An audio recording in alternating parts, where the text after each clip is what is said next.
बुनियाद physics classes में आपका स्वागत है। आज एक बार फिर 10th क्लास के वीडियो की बात करेंगे। 10th क्लास में अभी तक हम लोग परावर्तन पढ़ चुके हैं, अपवर्तन पढ़ चुके हैं, अपवर्तन के प्रभाव चल रहे थे। तो पिछले वीडियो में मैंने 2 प्रभाव बता दिए थे, आज उससे आगे की बात करते हैं। अगला प्रभाव क्या है? पूर्ण आंतरिक परावर्तन, टोटल इंटरनल रिफ्लेक्शन। इसमें क्या होता है कि अभी तक अपवर्तन में आप लोगों ने क्या पढ़ा कि प्रकाश किरण या तो सघन माध्यम से विरल में जाती है या विरल माध्यम से सघन में जाती है। तो पूर्ण आंतरिक परावर्तन की घटना कब घटित होती है, उसके लिए मोस्ट इंपॉर्टेंट शर्त क्या है? वो ये है कि पूर्ण आंतरिक परावर्तन की घटना केवल और केवल तभी घटित होती है जब प्रकाश किरण सघन माध्यम से विरल माध्यम में जाती है। तो आप लोगों को ये चीज ध्यान रखनी है कि पूर्ण आंतरिक परावर्तन कब होता है? जब प्रकाश किरण सघन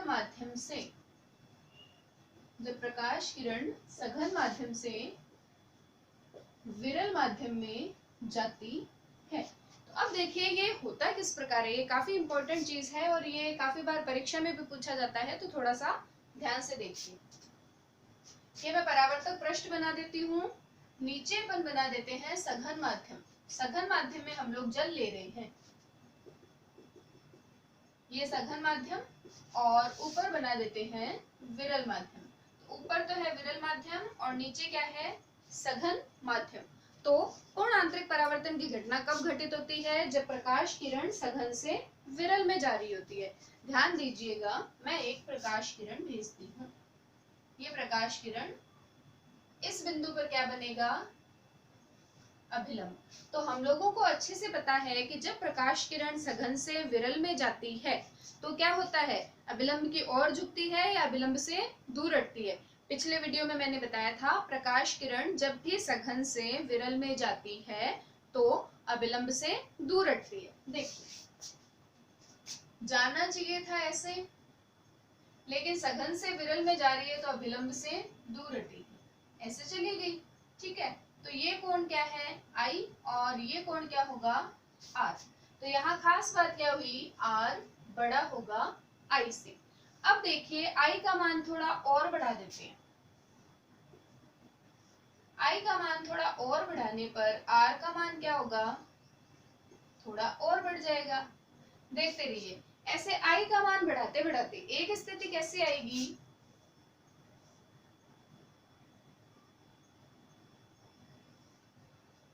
I का मान बढ़ा दिया तो R क्या हो गया? 90 डिग्री हो गया। भाई I का मान बढ़ाते बढ़ाते एक स्थिति ऐसी आई जब R 90 डिग्री हो गया, अर्थात जो अपवर्तित किरण है वो परावर्तक पृष्ठ के समांतर हो गई। फिर देखिए, अगर I का मान और बढ़ा दिया जाए तब क्या होगा? R का मान और बढ़ेगा तो क्या होगा? R अपने को नीचे की तरफ प्राप्त हो जाएगा। तो अब देखिए हम लोग लेकर क्या चले थे? हाँ, मुझे पता है थोड़ा जल्दी जल्दी बता दिया, एक बार फिर से बता रही हूँ, ध्यान दीजिए। प्रकाश किरण सघन से विरल में जा रही है, ये कोण I है, अभिलंब से दूर हटी, ये कोण हो गया R। फिर हमने I का मान थोड़ा और बढ़ाया, I का मान और बढ़ाने पर R का मान भी क्या हो गया? बढ़ गया। फिर हमने I का मान और बढ़ाया तो R का मान बढ़कर कितना हो गया? 90 डिग्री हो गया। अब हम खुद जानते हैं कि इससे ज्यादा अगर I का मान बढ़ाएंगे तो R का मान और ज्यादा बढ़ेगा और किरण क्या हो जाएगी? पूरी की पूरी वापस आ जाएगी। तो ये वाली जो घटना है वो क्या कहलाती है? पूर्ण आंतरिक परावर्तन। अब परिभाषित कैसे करेंगे? देखिए, ये जो I है जिस पर अपवर्तन कोण R का मान 90 डिग्री हो जाता है, इसको कहते हैं क्रांतिक कोण। तो इस I को लिखा जाता है I बराबर IC। C का मतलब है क्रिटिकल और क्रिटिकल यानी कि क्रांतिक। तो I बराबर IC होने पर R का मान कितना हो जाता है? 90 डिग्री। R का मान 90 डिग्री होने का मतलब हम लोग क्या कह सकते हैं कि जो अपवर्तित किरण है वो परावर्तक पृष्ठ के समांतर हो जाती है। तो अगर हम I का मान, ये वाला जो I हम लोगों ने बनाया है ना, तो अगर हम I का मान IC से बड़ा कर दें, इस वाली स्थिति में देखिए, यहाँ तो क्या है? I बराबर IC और यहाँ क्या है? I ग्रेटर देन आई सी। तो जब हमने आई का मान आई सी से ज्यादा किया तब किरण मुड़कर वापस आ गई। तो पूर्ण आंतरिक परावर्तन की घटना कब घटित होती है? जब आपतन कोण आई का मान क्रांतिक कोण आई सी से अधिक होता है।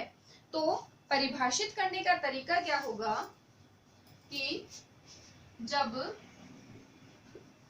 प्रकाश किरण सघन माध्यम से, जब प्रकाश किरण सघन माध्यम से विरल माध्यम में,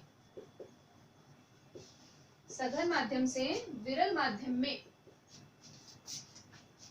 क्रांतिक कोण से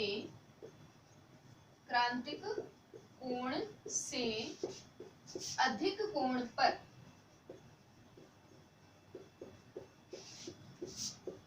क्रांतिक कोण से अधिक कोण पर होने का मतलब क्या है? आई ग्रेटर देन आई सी। क्रांतिक कोण से अधिक कोण पर आपतित होती है तो वह उसी माध्यम में लौट आती है, तो वह उसी माध्यम में लौट आती है। इस घटना को क्या कहते हैं?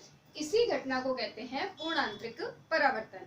तो वापस देखिए, जब प्रकाश की किरण सघन माध्यम से विरल माध्यम में क्रांतिक कोण से अधिक कोण पर आपतित होती है तो पुनः उसी माध्यम में लौट आती है।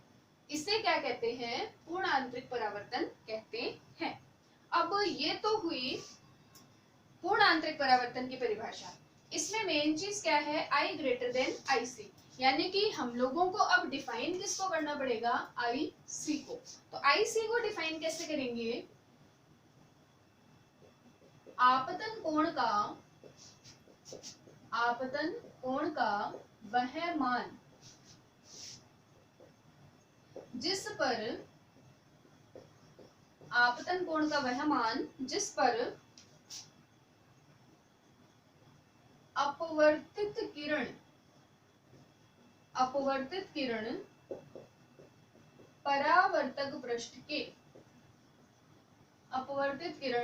परावर्तक पृष्ठ के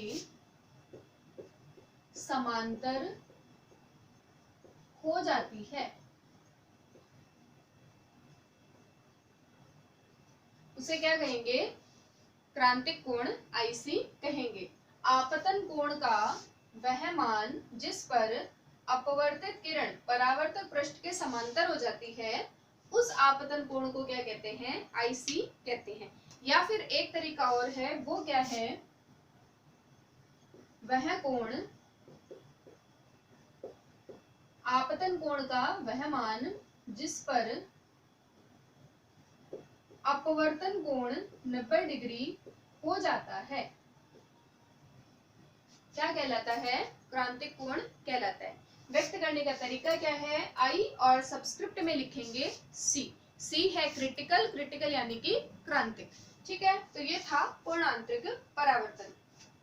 बुक में चित्र दिया हुआ है, एक बार आप लोग प्रैक्टिस जरूर कर लें क्योंकि इंपॉर्टेंट टॉपिक है। ये है अपवर्तन के कारण होने वाले प्रभाव पढ़ रहे हैं हम। ठीक है, दो प्रभाव पिछले वीडियो में पढ़ा था, एक प्रभाव आज पढ़ा है और एक और पढ़ रहे हैं। अगला प्रभाव क्या है? अपवर्तन स्वरूप अगली होने वाली घटना है वर्ण विक्षेपण। वर्ण विक्षेपण क्या होता है उसको समझने के लिए देखिए हम लोगों को क्या करना पड़ेगा?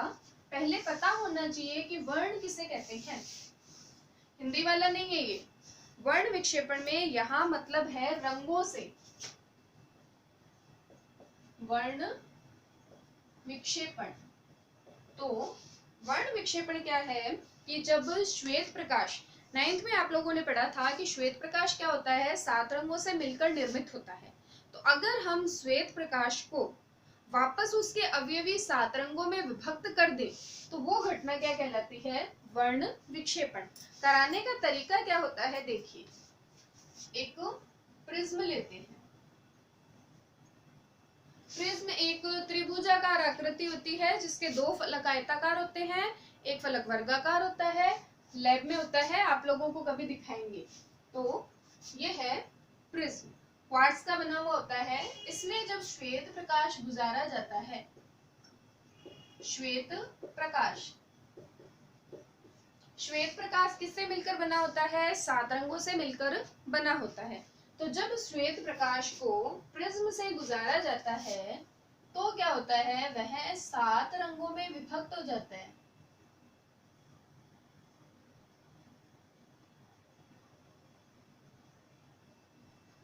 तो श्वेत प्रकाश को प्रिज्म से गुजारने के बाद उसका 7 रंगों में विभक्त हो जाना, यह घटना ही क्या कहलाती है? वर्ण विक्षेपण कहलाता है। अब देखिए, पहले आप लोग पढ़ चुके हैं कि जो श्वेत प्रकाश है वो कितने रंगों से मिलकर बना हुआ होता है? 7 रंगों से। अवयवी रंग कितने होते हैं? 7। अब इन 7 रंगों का एक क्रम होता है, ध्यान दें क्या क्रम होता है? VIBGYOR, VIBGYOR. यह है वॉयलेट, यह है इंडिगो, यह है blue, green, yellow, orange, red. इसको हम लोग क्या लिख सकते हैं? बेंजानी हपीनाला। हिंदी में हम इसको बेंजानी हपीनाला कहेंगे। ये कई जगह बेनिया हपीनाला भी लिखा हुआ है, ठीक है? या विबग्योर। विबग्योर देखिए कैसे, वी का मतलब है वॉयलेट यानी कि बैंगनी, आई का मतलब है इंडिगो जामुनी, ब्लू मतलब नीला, ग्रीन मतलब हरा, येलो पीला, ऑरेंज नारंगी और आर फॉर रेड। अब 7 रंगों में विभक्त तो हो गया, लेकिन विभक्त होने का जो क्रम है वो आपको ध्यान रखना है। देखिए, अगर लाइन सीधी सीधी जाती तो ये होती ऐसे, यहाँ वाली, लेकिन ये लाइनें थोड़ी नीचे आ गई। देखिए, मैं इसको अलग कलर से बना देती हूँ।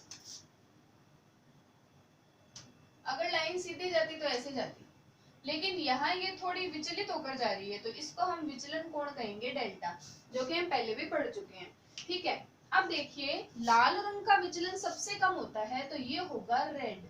तो क्रम ये रहेगा, विबग्योर, नीचे से ऊपर की ओर। अब आपको एक मेन चीज ध्यान में रखनी है कि लाल रंग का विचलन सबसे कम होता है और बैंगनी रंग का विचलन सबसे अधिक होता है। निर्वात के अलावा हर जगह ये चीज लागू होगी, ठीक है?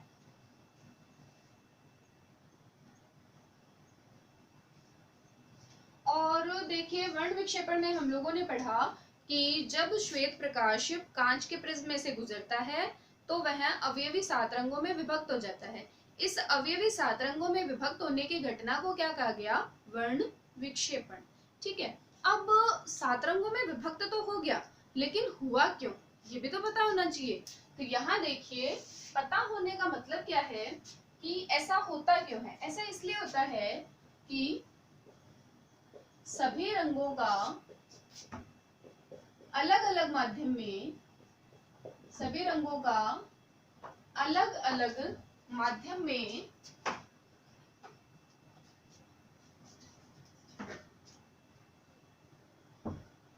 सभी रंगों का अलग अलग माध्यम में वेग अलग अलग होता है। सभी रंगों का अलग अलग माध्यम में वेग अलग अलग होता है। तो वर्ण विक्षेपण होने का मेन कारण क्या है कि अलग अलग जो रंग है उनको अगर अलग अलग माध्यम में ले जाया जाए तो उनका वेग अलग अलग होता है। वेग अलग अलग होने के कारण कुछ रंग तो जल्दी बाहर निकल जाते हैं और कुछ रंगों को निकलने में टाइम लगता है। जैसे कि आपने श्वेत प्रकाश को कांच में से गुजारा, तो श्वेत प्रकाश के अंदर 7 रंग थे, तो लाल रंग की गति ज्यादा थी, वेग ज्यादा था, इसलिए वो पहले बाहर निकल गया और इनको निकलने में टाइम लग गया। टाइम लग गया तो क्या हुआ? ये लोग पीछे रह गए।